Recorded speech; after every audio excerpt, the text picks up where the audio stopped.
আসসালামু আলাইকুম প্রিয় দর্শক মণ্ডলী, কেমন আছেন সবাই আপনারা? আশা করি আপনারা সবাই ভালো আছেন। আজকে চলে আসলাম নওগাঁ পাহাড়পুর বৌদ্ধবিহার, যাকে আপনারা অনেকে সম্পদ বিহার নামেও চেনেন।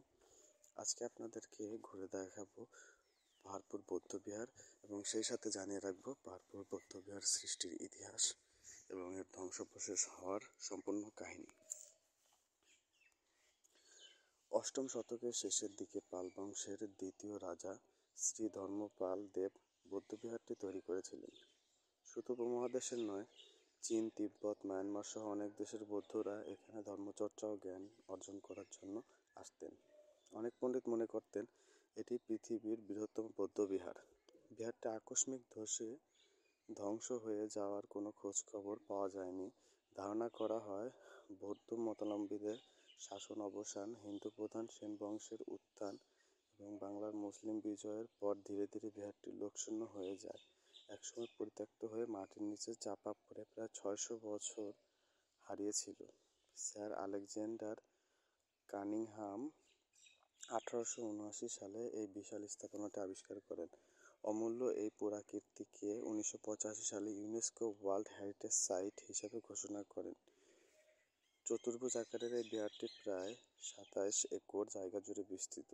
বিহারের ঠিক মাঝে প্রায় 21 মিটার উঁচু কেন্দ্রীয় মন্দির নির্মাণ আছে।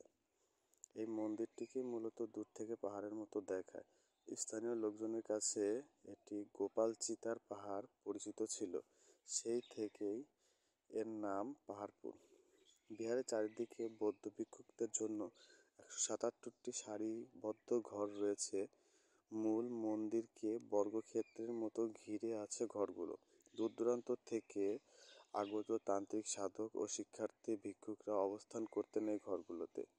বৌদ্ধবিহার প্রাঙ্গণে আছে পাহাড়পুর প্রত্নতত্ত্ব জাদুঘর। বিহার থেকে পাওয়া অনেক মূর্তি, শিলালিপি এই জাদুঘরে সংরক্ষিত আছে। নিদর্শনগুলোর মধ্যে আছে ব্রোঞ্জের তৈরি বৌদ্ধের অবক্ষয় অংশ, পোড়ামাটির ফলক, অলংকৃত ইট, পাথরের নানান মূর্তি, প্রাচীন মুদ্রা, পোড়ামাটির জিনিসপত্র ইত্যাদি। পাহাড়পুর বৌদ্ধবিহারে সময়সূচি এবং প্রবেশ টিকিট মূল্য।